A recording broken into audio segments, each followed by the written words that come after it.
ভিডিওতে দেখতে পাচ্ছেন এমবি অ্যাডভেঞ্চার 1 নৌযানটি ঢাকা থেকে খালি চালিয়ে বরিশাল যাচ্ছে এবং তার আগে এম খান 7 মানামি ও কুয়াকাটা 2 অলরেডি বরিশাল ঘাটে পৌঁছে গিয়েছে। তো অ্যাডভেঞ্চার 1 লঞ্চটি আপনার 4 নম্বর পজিশনে রয়েছে এবং ঢাকা থেকে এর পরবর্তীতে আরও 4-5টি লঞ্চ খালি চালিয়ে বরিশালের উদ্দেশ্যে যাত্রী নেওয়ার জন্য এসেছে।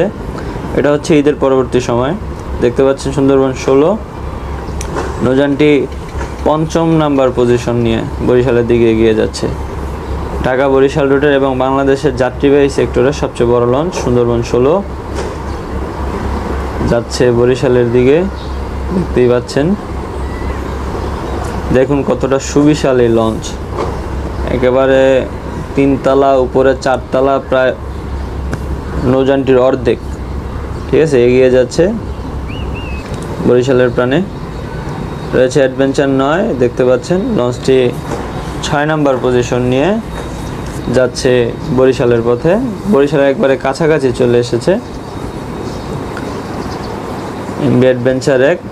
যদিও নৌযানটির এখন আগের মতো সেই জৌলুস বা গতি নেই, ঠিক কী কারণে নেই জানি না, তবে 6 নম্বর পজিশন নিয়ে এখন ফিরছে নৌযানটি।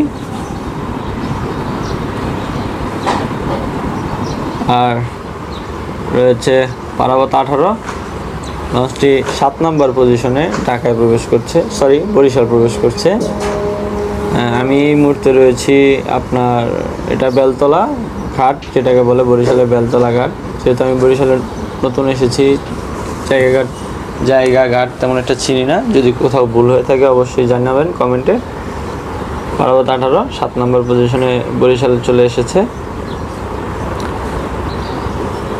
আমরা যখন রয়েছে পারাবত 12 একবারের সর্বশেষ পজিশন নিয়ে বরিশাল আসলো এমবি পারাবত 12, এবং পারাবত 12-র পরে পারাবত 11 এসেছিল, কিন্তু ততক্ষণ পর্যন্ত আমরা এখানে ছিলাম না, আমরা এখান থেকে চলে আসি, যার কারণে পারাবত 11-র কোনো ফুটেজ আপনাদেরকে দেখাতে পারলাম না, যার ফলে আপনাদের কাছে আন্তরিকভাবে দুঃখিত।